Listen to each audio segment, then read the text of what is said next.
Hello, lovely family. So I'm going to teach one simple shito recipe. You're going to have quite a number of shito recipes, but then this is one way to do your shito recipe, and this has meat in there. So Ghana, when you're going to Essex, when you're going to school, even when we're traveling, we always carry our pepper sauce around, our black pepper sauce around.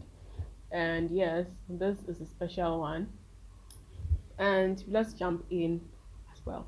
So you have your chili pepper, which is dried, very dried, which I milled to get the powder. Our shrimp, which is smoked and dried, I milled it as well to get the powder. Then my herrings, my eban, yeah, smoked fish. Depends on the type you want. But then for the shorter ones, usually they should be very, very dry. Then I mill all of them up to get the powder. Then I have onion. Depending on the size and the quantity you're doing, but then you always need some onion, which is going to sweeten it up. A little bit of garlic, and of course, I like to use the fresh pepper alongside the dried pepper. So what I do is to blend all the pepper stuff and then let it be on fire to cook so that all the water comes out, and then for it to thicken. Then for my meat, I like to wash it with some water and add in some apple cider vinegar and sometimes a little bit of salt to clean it up. You can just use your normal water to wash it up. You can add a bit of salt to wash it up, yes, as well. So the apple cider and all those ones, it's just to make it clean, and it helps to just wash it up, keep up. And as you're doing, because it's red meat, the blood is going to scoop up. So don't worry, it's all good. So once we're done cleaning our meat, we're going to add in our spices in there. You're going to let it sit for a while so the spices will go into it. So I had the red pepper, I had the cloves, I had the ginger powder. I used my turmeric powder, which has a bit of black pepper inside as well. Then I had a bit of the radiamba, the calabash nutmeg. Then I added a bit of the dawada powder. Then, of course, a little bit of the Vinegar as well. So this is my simple one together with some powdered salt, and I'm just going to use it all over it to make sure that every part of the meat has a bit of the spicing in there. So once that goes in, what I'm going to do is to let it sit for a while, and by the time it's done, at least the onion, ginger, pepper, garlic would have also steamed enough. Now when that sits for a while, like 30 minutes, what I'm going to do is to heat up my oil, and I'm going to fry my meat. Now the meat, you're going to be stirring as you're frying because you want to stick inside, and you're going to fry for a very long time. It's not actually so long, it depends on the quantity you are doing, but you need to fry it so well that it's going to be so crisp and so dry. Because if your meat is moist, what's going to happen is it's going to let your shito get spoiled early. So what you do is to be stirring on medium heat. Don't use very high heat, else it will look brown. Meanwhile, it may not have been well cooked. So put on medium heat and fry it so well that it's so crisp, it's so dry before you add in your onion. See the onion, how I made it to thicken. All the water was virtually out.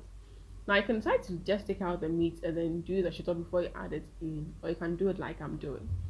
So I added the onion and the salt and allowed it to simmer, and now you realize that the water is virtually already the onion is already cooked. The onion base is already cooked, so there's already less moisture and less water in there. Then I'm just going to add in my shrimp powder. I prefer to do my own shrimp powder. You just use your mill or your blender to just do it, because sometimes the ones in the market, there are things they've added to it, adulteration. So you need to be careful what sauce you're getting it from. Then you just mix it beautifully together. So once that comes together, you can add in some ginger powder and some pepper powder as well, powdered pepper.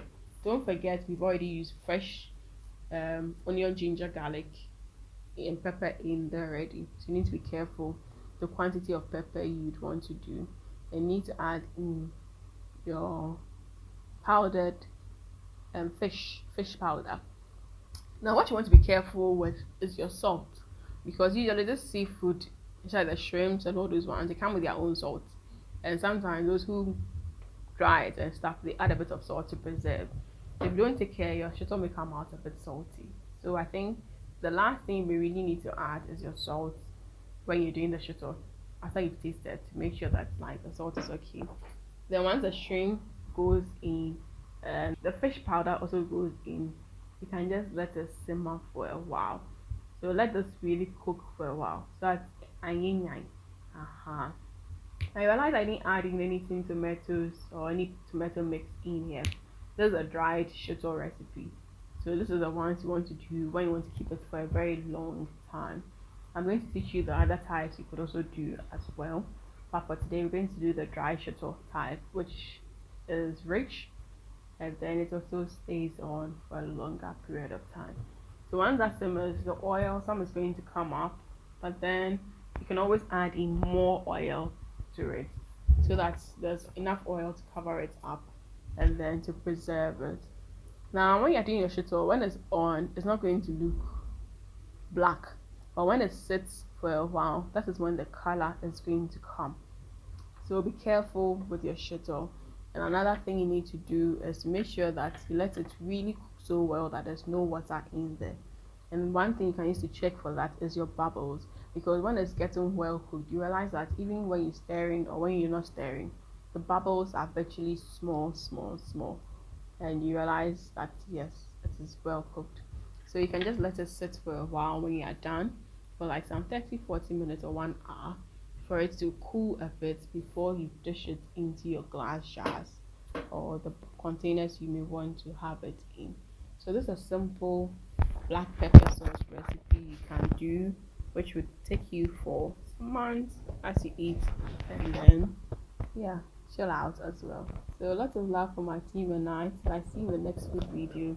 Live life to the fullest. Be merry, be joyous, and let every food moment count. Lots of love.